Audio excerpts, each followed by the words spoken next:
Hello everyone, welcome back to my channel से ज्ञान। और आज हम कवर करने वाले हैं क्लास 9th की जियोग्राफी का सेकंड चैप्टर, जिसका नाम है फिजिकल फीचर्स ऑफ इंडिया। अच्छा, फिजिकल फीचर्स का मतलब होता है, अगर हम आपके फिजिकल फीचर्स की बात करें तो कोई ये कहेगा कि आपका नाक कैसा है, आपका कान कैसा है, आपका रंग कैसा है, आप मोटे हो कि दुबले हो कि पतले हो कि लंबे हो कि नाटे हो, ये आपके फिजिकल फीचर्स हैं। तो उसी तरह जब हम भारत के फिजिकल फीचर्स की बात करते हैं तो हम बात करेंगे कि कहाँ पे रिवर्स हैं, कहाँ पे माउंटेन्स हैं, कहाँ पे प्लेन्स है, कहाँ पे प्लेट्यूज हैं, कहाँ पे हमारे आइसलैंड्स हैं, कहाँ पे हमारी रिवर्स हैं।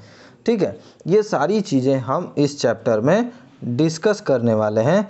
तो प्लीज़ वीडियो को अंत तक देखिए, और अगर आप हमारे चैनल पर नए हैं तो प्लीज़ चैनल को सब्सक्राइब कर लीजिए और अपने फ्रेंड्स के साथ शेयर करिए, ताकि आपके फ्रेंड्स भी इस क्लास को फ्री में एंजॉय कर सकें। तो अब हम बढ़ते हैं आगे। हम ऑलरेडी ये देख चुके हैं कि अगर भारत की हम बात करें तो भारत में हर तरह के ट्रेन देखने को मिलते हैं, यानी कि हर तरह की जगह देखने को मिल जाती है। जैसे कि मतलब माउंटेन्स भी देखने को मिल जाते हैं, कहीं पे लेक्स भी देखने को मिल जाती हैं, कहीं पे रिवर्स भी देखने को मिल जाते हैं, कहीं पे डिज़र्ट भी देखने को मिल जाता है, और कहीं पे फॉरेस्ट भी देखने को मिल जाता है। तो हर चीज़ हमारे भारत में अवेलेबल है भगवान की दया से। तो हमें इन सब चीज़ों के बारे में पढ़ना है। अगर आप किसी प्लेन एरिया में रहते हो तो प्लेन एरिया का मतलब है कि वो क्या है, पूरी तरह इस तरह से प्लेन है, फ्लैट है। बट अगर आप किसी हिली एरिया में रहते हो, ठीक है, अगर आप किसी हिली एरिया में रहते हो तो क्या होगा, हिली एरिया तो प्लेन नहीं होता है। हिली एरिया कैसा होता है, रग्ड होता है। रग्ड होता है ना, क्योंकि वो मतलब ऊबड़ खाबड़ होता है, राइट। तो अलग अलग जगहों के अलग अलग फीचर्स होते हैं, ठीक है। In fact our country has practically all major physical features of the earth. Bharat पे जितने भी फिजिकल फीचर्स हैं, हमारे देश में हर वो फिजिकल फीचर्स लगभग अवेलेबल है, जैसे कि mountains, plains, desert, plateaus, islands. मैंने अभी थोड़ी देर पहले भी बताया है।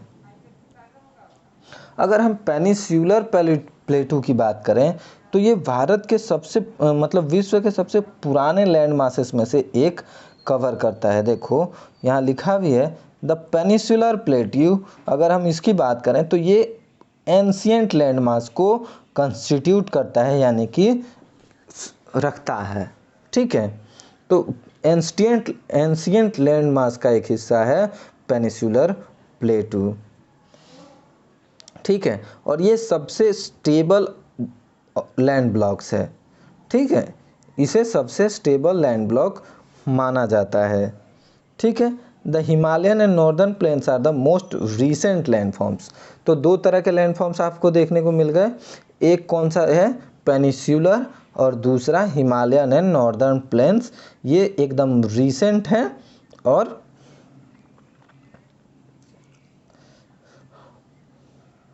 From the view point of geology की तरफ से अगर देखें तो Himalayan mountain form an unstable zone. Himalayan mountain एक अनस्टेबल जोन है, यहाँ पर बहुत स्टेबिलिटी नहीं है। क्यों? क्योंकि हिमालयन माउंटेन जो है वो एक यंग माउंटेन है, और यंग माउंटेन होने की वजह से यहाँ पर बहुत सारे उतार चढ़ाव होते रहते हैं। हमारा हिमालय अभी ग्रो कर रहा है, ठीक है। तो इसीलिए ये स्टेबल नहीं है। The whole mountain system of Himalaya represent a very youthful topography. Youthful topography का मतलब होता है कि ये अभी जवान है और अभी बढ़ रहा है, ठीक है। तो अगर कोई माउंटेन ऊपर की ओर ग्रो कर रहा हो तो वो कैसे स्टेबल हो सकता है, राइट। उसके आसपास की चीज़ें हिलती डुलती रहेंगी और ढेर सारे जियोग्राफिकल प्रॉब्लम्स क्रिएट करेंगी, ठीक है। देखो, high peak, deep valleys and fast flowing rivers. तो जैसे जैसे कोई माउंटेन ऊपर से ज़्यादा स्लीप होता है तो उस तरह से क्या होता है कि रिवर्स ज़्यादा फास्ट होती हैं, ठीक है। जो भी रिवर फ्लो करेगी वो ज़्यादा तेज़ी से गिरेगी, right.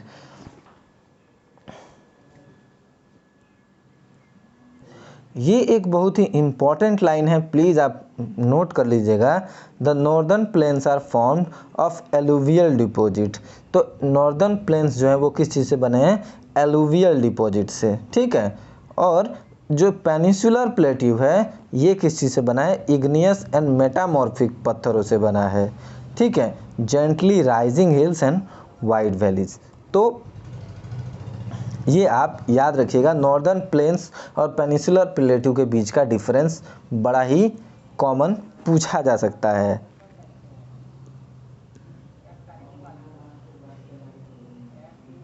Okay, let's move ahead.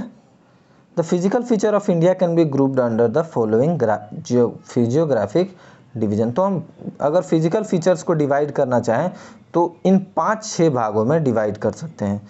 देखो, सबसे पहला हिमालयन माउंटेन, दूसरा नॉर्दर्न प्लेन, इन दोनों के बारे में हम ऑलरेडी थोड़ा सा पढ़ चुके हैं। तीसरा है पेनिसुलर प्लेटू, जिसके बारे में हम थोड़ा सा पढ़ चुके हैं।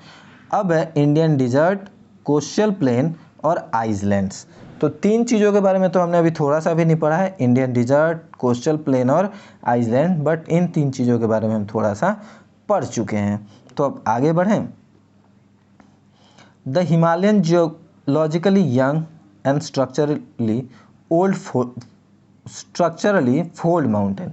देखो, हिमालयन को आप अगर स्टार्टिंग से देखोगे ना, तो अगर हम भारत का ये वाला हिस्सा देखें, मतलब भारत का जम्मू कश्मीर वाला हिस्सा देखें, तो हिमालयन यहाँ से स्टार्ट होता है, ठीक है। और इस तरह से हिमालयन यहाँ से जब जाता है तो वो पूरे भारत से आसाम होते हुए अरुणाचल प्रदेश तक जाता है, और लास्ट में वो फोल्ड होकर धीरे धीरे धीरे धीरे फोल्ड होकर पूरी तरह से बंगाल की ओर घुस जाता है। तो इस वजह से इसे फोल्डेड माउंटेन भी कहा जाता है, क्योंकि यह बहुत अच्छा फोल्ड हुआ है। आप देखोगे, stretch over the northern border of India. तो जो हमारे आसाम वाला बॉर्डर है ना, मतलब आसाम जो कुछ इस तरह से है, इस तरह से है, तो आसाम का जो बॉर्डर है यहाँ पे ये इस तरह से बेंड हुआ है, और बेंड होने के बाद फिर अरुणाचल गया है, अरुणाचल से फिर वो बांग्लादेश गया है, तो इस तरह से वो फोल्ड हुआ है। ये माउंटेन्स वेस्ट से ईस्ट डायरेक्शन की ओर फ्लो मतलब भागी हैं, ठीक है, इंदस रिवर से ब्रह्मपुत्रा रिवर की ओर। ये डायरेक्शन आपको ज़्यादा इजी रहेगा याद करने के लिए। The Himalayan represent the loftiest and one of the most rugged mountain barriers of the world. मतलब हिमालय क्या है, वो ज़्यादा वेट नहीं है, इसका लॉफ्ट है, हल्का है, बट बहुत ही रग्ड है, मतलब प्लेन नहीं है, ये कुछ उभड़ खाबड़ है, ठीक है। तो rugged mountain barriers of the world, they form an arc which covers a distance of about 2400 kilometre का एक एरिया कवर करता है। Their width varies from 400 kilometre in Kashmir and 150 kilometre in Arunachal Pradesh. मतलब चौड़ाई में जम्मू कश्मीर में तो ये 400 किलोमीटर तक की चौड़ाई तक कवर करता है, लेकिन अरुणाचल प्रदेश आते आते इसकी चौड़ाई क्या होती है? कम हो जाती है, और सिर्फ 150 किलोमीटर बच जाती है। The altitude variation are greater in the eastern. Altitude का मतलब होता है हाइट, तो कहीं तो हिमालय बहुत ऊंचा है, कहीं पे कम है, कहीं पे थोड़ा ज़्यादा, कहीं पे थोड़ा कम। इस तरह से एल्टीट्यूड जो है वो अलग अलग जगह पे वेरी करता है। The Himalaya consist of 3 parallel ranges in its longitudinal extend, ठीक है। लॉन्गिट्यूड किसे कहते हैं आपको अच्छी तरह पता होना चाहिए। जो रेखाएं लेटी होती हैं उसे लेटीट्यूड कहते हैं, और जो खड़ी होती हैं उसे लॉन्गिट्यूड कहते हैं।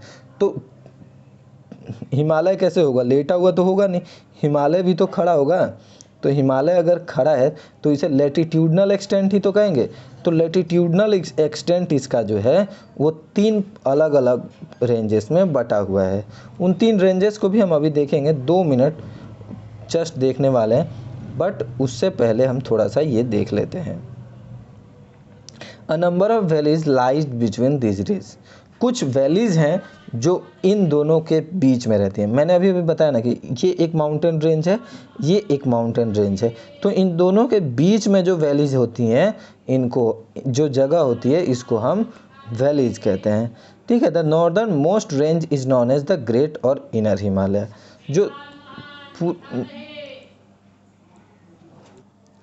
जो तो सबसे नॉर्थर्न पार्ट है ना हिमालय का, उसको हम ग्रेट हिमालय, इनर हिमालय या फिर हिमाद्री, तीनों नाम से जानते हैं। तो डोंट बी कंफ्यूज्ड, याद रखिएगा कि ग्रेट, इनर और हिमाद्री तीनों एक ही हिमालय के नाम हैं। It is the most continuous range consisting of the loftiest peak with an average height of 6000 metres. तो इसकी एवरेज हाइट कितनी है? 6000 मीटर्स। ठीक है, अब आप ये मैप देखो ध्यान से। मैप में सबसे पहले आपको दिख रहा है पामीर नोट, तो पामीर नोट और ये हिंदू कोश और कुल्लू मीटर्स वगैरह दिख रहे हैं, ये हिमालय का पार्ट नहीं है। उसके बाद यहाँ से देखो काराकोरम रेंज दिख रही है, काराकोरम रेंज जो है वो सबसे ऊपर है। उसके बाद लद्दाख रेंज है, उसके बाद देखो जस्कर रेंज है, जस्कर रेंज के बाद ग्रेट हिमालय है। ठीक है, उसके बाद फिर शिवालिक रेंज है। तो आप रेंजेस एकदम आसानी से देख सकते हो इस फोटो में। ठीक है, अब यहाँ से देखो आप कि सबसे पहले ये वाला जो रेंज है, ये वाला, ये काराकोरम रेंज, उसके बाद ये वाला रेंज लद्दाख रेंज, उसके बाद जस्कर रेंज, उसके बाद ग्रेट हिमालयाज, उसके बाद ये शिवालिक है। ठीक है, यहाँ पे जोजिला पास वगैरह है। तो ये सारी रेंजेस हैं, और जो मैं उस समय बता रहा था, तो आप यहाँ देखो, यहाँ पे आकर हमारा जो हिमालयन माउंटेन है ये रहा अरुणाचल प्रदेश, और यहाँ से ये इस तरह से फोल्ड हो गया है। ठीक है, तो इसी वजह से इसे फोल्डेड माउंटेन का रेंज भी कहा जाता है। अलग अलग जगहों पर अलग अलग हाइट है हिमालयाज़ की, और इनके बीच में देखो, इनके बीच में जो गैप है, इनके बीच में ये जो गैप दिख रही है आपको, सॉरी, ये वाली जो गैप दिख रही है, इन सब में क्या है? अलग अलग वैलीज हैं। ठीक है, अब अगर और किसी माउंटेन की बात करें तो वो हम फिर कभी देख लेंगे। चलो आगे देखते हैं। अब अगर हम पीक की बात करें, पीक का मतलब होता है चोटी। ठीक है, तो माउंटेन रेंजेस की जो पीक है, सबसे ऊंची चोटी तो माउंट एवरेस्ट है, लेकिन माउंट एवरेस्ट इंडिया में नहीं है। ठीक है, माउंट एवरेस्ट इंडिया में नहीं है। ओके, तो माउंट एवरेस्ट कहाँ है? नेपाल में, और इसकी हाइट है 8848 मीटर। तो अब हमारे देश की सबसे हाईएस्ट कौन सी है? वो है कंचनजंगा, और ये इंडिया में ही है, और इसकी हाइट है 8598, मतलब लगभग 300 मीटर ज़्यादा है माउंट एवरेस्ट। और भी ढेर सारे माउंटेन पीक्स हैं, वो आप यहाँ देख सकते हो, जिसमें से नंदा देवी, अन्नपूर्णा, दंगा पर्वत, धौलागिरी, मकालू, ठीक है, गुरला मदंतर, नामचा बरवा, ये ढेर सारे हैं, और ये ज़्यादातर इंडिया में ही है। ठीक है, देखो इंडिया के कितने हैं? 1 2 3 4 5, और नेपाल के 1 2 3 4। ठीक है, तो the fold of great Himalayan are asymmetrical in nature. Asymmetrical मतलब कोई लिमिटेड नहीं है, वो एक रूल के हिसाब से नहीं चल रहा है, वो अपने हिसाब से चेंज हुआ है। The core of this part of Himalaya is composed of granite. अगर सबसे भीतरी पार्ट की हम बात करें, कोर की बात करें, तो ये किस चीज़ से बना हुआ है? ग्रेनाइट से बना हुआ है। It is perennially snow bound and a number of glacier descend from this range. मतलब हिमालयन माउंटेन्स के ऊपर से बहुत सारे रेंजेस भी आते हैं। कौन कौन से? यहाँ देखो, आपको मैं दिखाता हूँ, एक सेकंड, ये देखो, यहाँ आप देख सकते हो आसानी से, ये नंगा पर्वत से इंदस रिवर जा रही है, दिख रही है? यहाँ से झेलम जा रही है, रावी जा रही है, सतलज यहाँ से निकल के जा रही है। ठीक है, यहाँ देखो कैलाश रेंज से भी ये एक रिवर जा रही है, यहाँ से भी एक रिवर जा रही है, दिखाई दे रहा है। तो ये सारे ग्लेशियर्स हैं जिनसे बहुत सारी नदियाँ निकलती हैं। यहाँ देखो ये गंगा जा रही है, ये यमुना जा रही है, ठीक है। आप यहाँ देखो ये रहा कोसी, ठीक है, गंडक। तो ऐसे बहुत सारे वैलीज हैं जिनसे क्या होकर गुजरते हैं, वैलीज ग्लेशियर्स हैं जिनसे हम बहुत सारे मतलब रिवर्स जिनकी वजह से बनते हैं, ठीक है।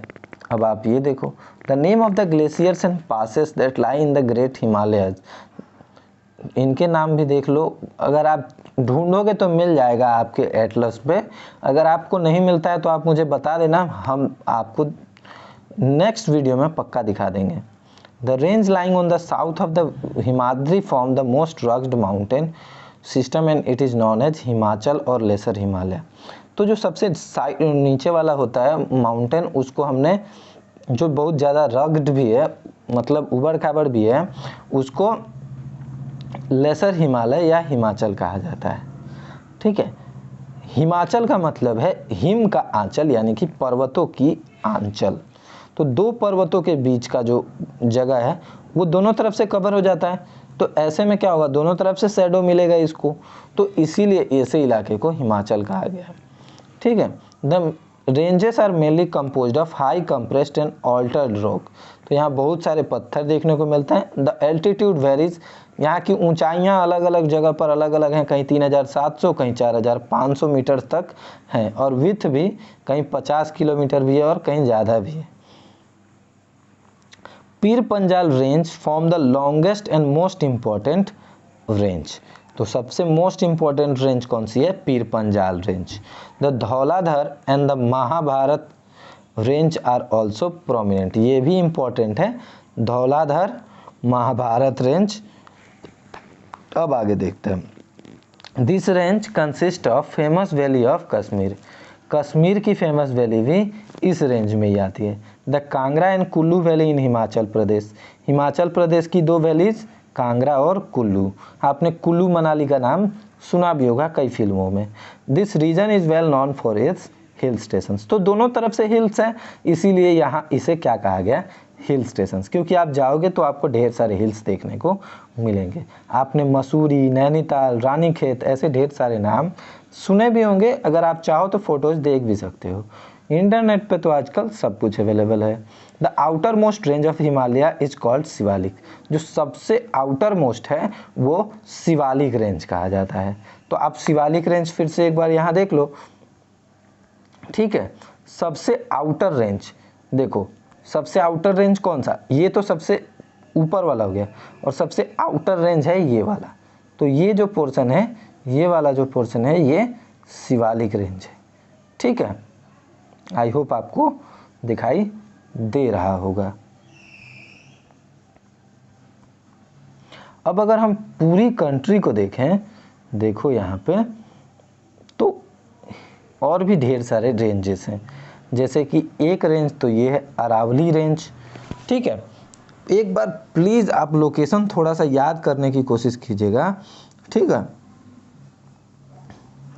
अब ये देखो, मैंने कहा था ना कि ये बांग्लादेश में रेंज जाकर घुसी है, ये देखो ये जो रहा ये बांग्लादेश में जाकर घुस गया है, ठीक है।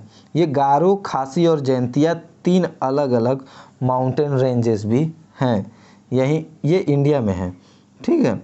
और आपको यहाँ छोटा नागपुर का पठार दिखाई दे रहा होगा, और साथ में देखो ये एक विंध्या रेंज, सतपुरा रेंज, ठीक है, महादेव हिल्स, कई सारे रेंजेस आपको देखने को, हिल्स देखने को मिल जाएंगी। यहाँ पे भी हिल्स हैं, ठीक है। अब इधर भी ये रेड वाले हिल्स ही हैं, ठीक है। नीचे नीलगिरी के हिल्स भी देखने को मिल जाएंगे, आपको कार्डमम हिल्स भी देखने को मिल जाएंगे। देखो ये दिखाई दे रहा है, कार्डमम हिल है ये, ठीक है। अन्नामलाई का हिल है ये। यहाँ पर एक मूवी भी शूट हुई थी, तमिल मूवी है, नाम तो मैं भूल गया। तो आप बहुत सारे ऐसे मतलब हिल्स हैं जो आप देख सकते हो, ठीक है। और ये पूरा भारत का हमारा मैप है, ये रहा हमारा प्यारा भारत। तो गाइज एक लाइक तो हमारे भारत के मैप के लिए भी बनता है। ठीक है, और ये है देखो हिमालय, देख रहे हो पूरा बर्फ से ढका हुआ, देखो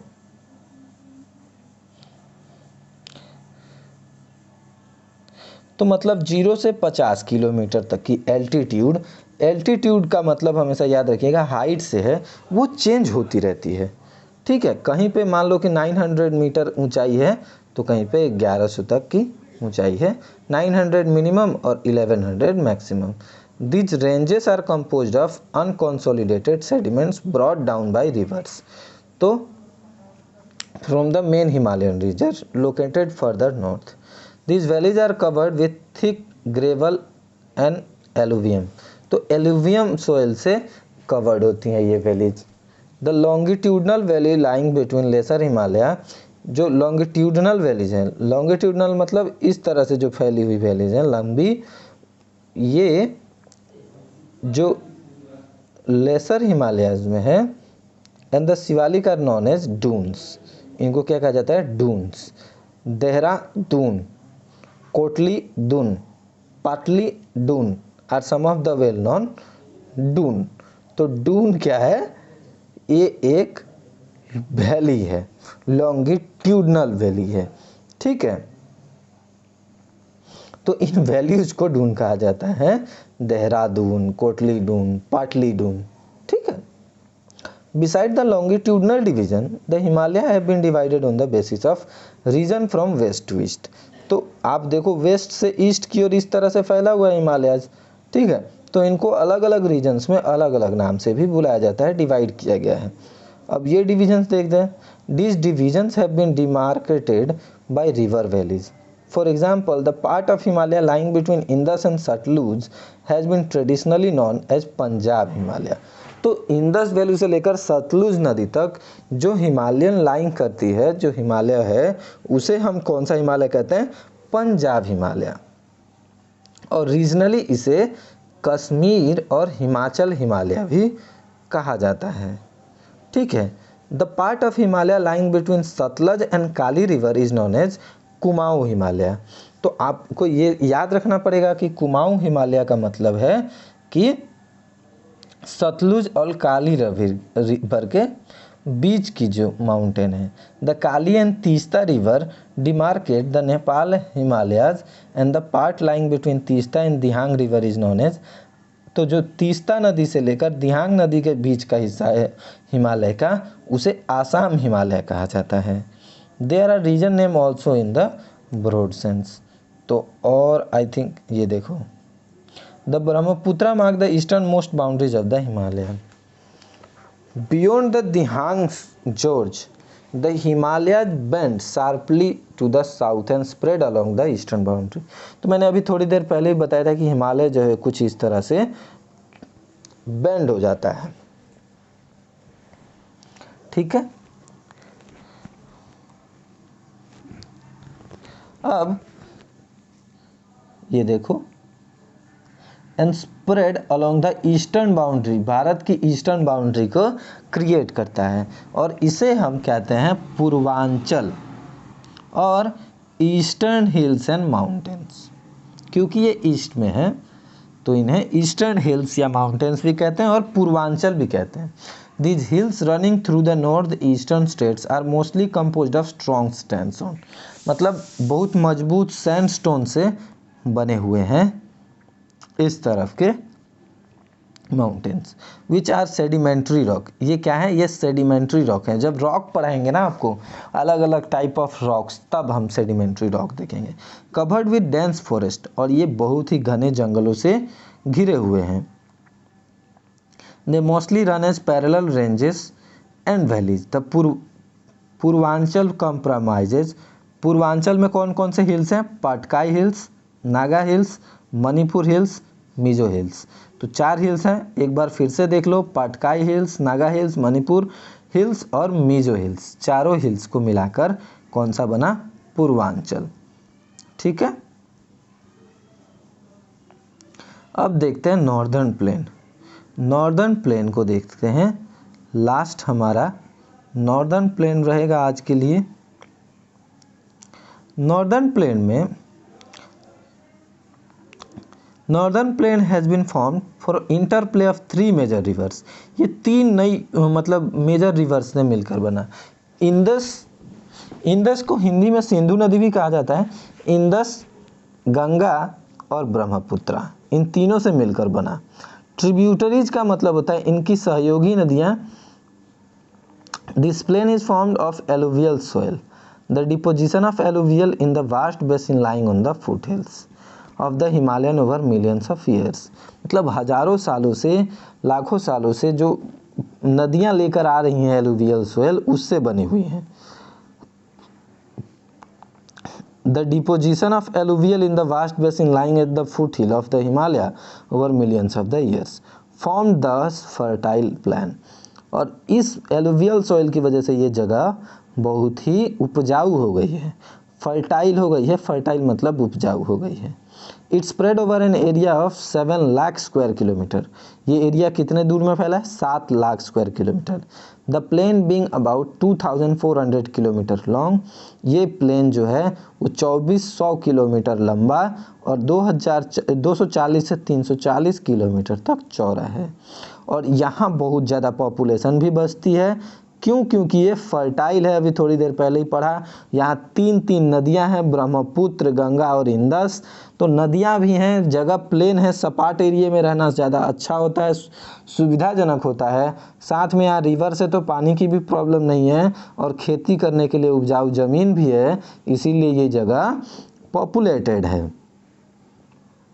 with a rich soil cover, मैंने अभी बताया भी कि जो उपजाऊ ज़मीन है उसकी वजह से, और पानी भी खूब है और फेवरेबल मतलब एटमॉस्फेयर भी अच्छा है, इसीलिए ये जगह क्या है? एग्रीकल्चरली प्रोडक्टिव पार्ट है। इसीलिए यहाँ पर बहुत ज़्यादा खेती होती है, बहुत ज़्यादा पॉपुलेशन है और बहुत ही विकसित जगह है।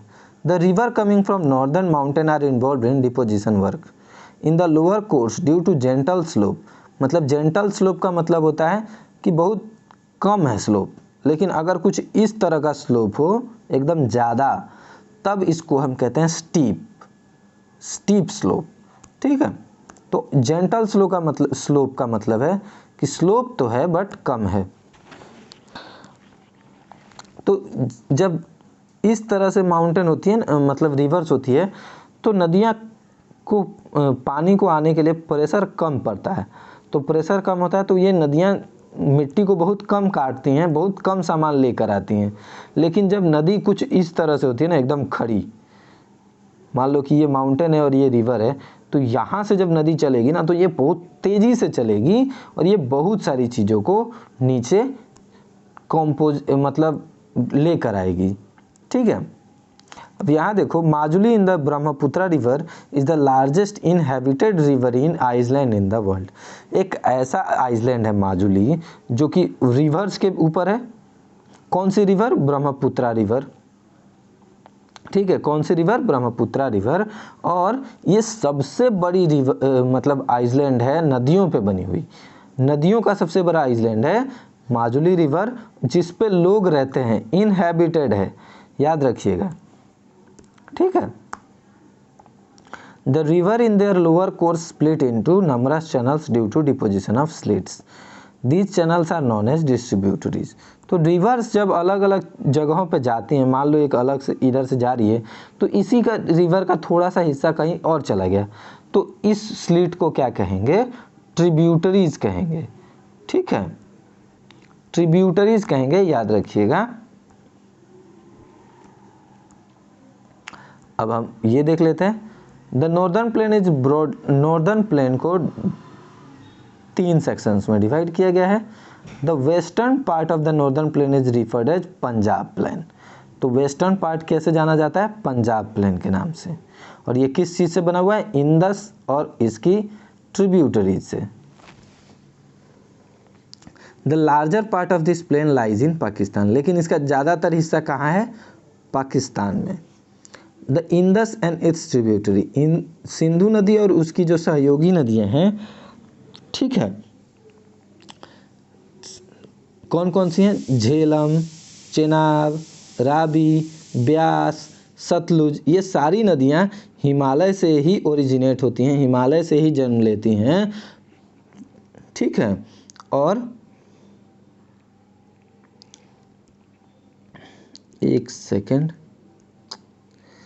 अच्छा यहाँ आते हैं। अब ये जो दोएब है इसके बारे में देख लो कि ये आखिर है क्या। तो doab is made up to of two words, डू मीन्स टू, टू भोजपुरी में दू बोलते हैं, दू, टू को क्या बोलते हैं भोजपुरी में, दू। तो उसी तरह लिख रहा है डू मीन्स टू, एब मीन्स वाटर, तो डूएब means water.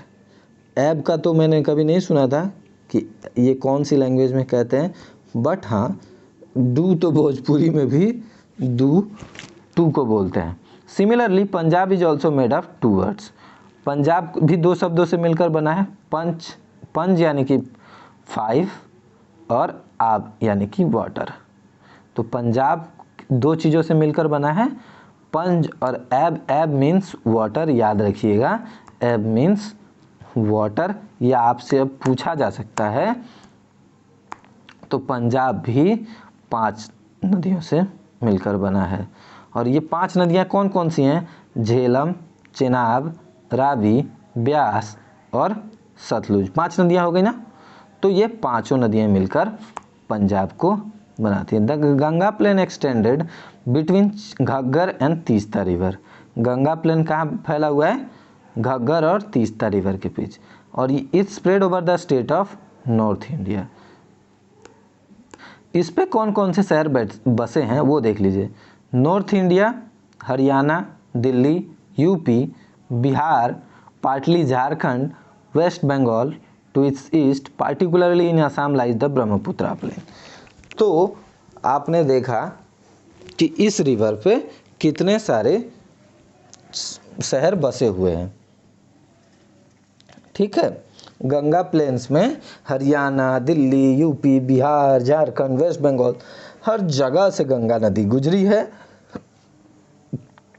The northern plain are generally described as flat land, तो नॉर्दर्न लैंड को मेनली हम किस लैंड से डिस्क्राइब करते हैं, फ्लैट लैंड से। ये बिल्कुल सपाट है, फ्लैट है, बराबर है, ऐसा कहा जाता है। These vast plains also have dispersed relief feature. According to the variation in relief feature, the northern plains can be divided into, अब देखो अलग अलग रिलीफ फीचर की मदद से हम इसे 4 भागों में डिवाइड करते हैं, ठीक है। Divided into 4 regions. The river after the descending mountains deposit pebbles in a narrow belt of 8 to 16 kilometre in with lying parallel to the slopes of the Shiwalik, it is known as Bhabar. तो भाबर के नाम से जानते हैं यहाँ पर, ठीक है। उसके बाद all the streams disappear in the Bhabar belt, तो जितनी भी स्ट्रीम्स है यानी कि नदियाँ हैं वो गायब हो जाती हैं, एक तरह से दिखाई नहीं देती। The south of this belt the streams and rivers re emerge and create a wet swampy and marshy region known as Terai, तो तेराई का क्रिएट करती हैं। पूछे कोई अगर आपसे कि तेराई क्या है, तो तेराई एक wet swampy and marshy region है, ठीक है। This was a thick forested region, ये ज़्यादा घना तो नहीं होता लेकिन एक जंगल होता है जहाँ बहुत सारे जानवर होते हैं, ठीक है। The forest have been clear to create agriculture, ऐसे जंगलों को क्या कर दिया गया, साफ कर दिया गया एग्रीकल्चर के लिए और लोगों को रहने के लिए, ताकि पाकिस्तान के लोग विभाजन के बाद रह सकें। इस इलाके में दुधवा नेशनल पार्क भी बनाया गया। The largest part of the northern plain is formed of alluvials, तो एलुवियम से बना हुआ है ज़्यादातर northern plain. It lies above the flood plains of the river and present a terrace like features, ठीक है। This part is known as bhangar. The soil in this region contain calcareous deposits locally known as kankar, ठीक है। तो ऐसे deposits से ये बना है। डिपॉजिट्स का मतलब होता है जो नदियाँ लेकर आती हैं उनसे ये बना हुआ है। आज के लिए बस इतना ही, मिलते हैं आपसे अगली वीडियो में, तब तक के लिए कीप स्टडिंग, कीप ग्रोइंग। अगर आप नए हैं तो प्लीज़ सब्सक्राइब कर लीजिए, वीडियो अच्छी लगी हो तो प्लीज़ लाइक कर दीजिए और अपने फ्रेंड्स के साथ शेयर कर दीजिए। मिलते हैं आपसे इसका नेक्स्ट पार्ट लेकर, तब तक के लिए हैव अ ग्रेट डे।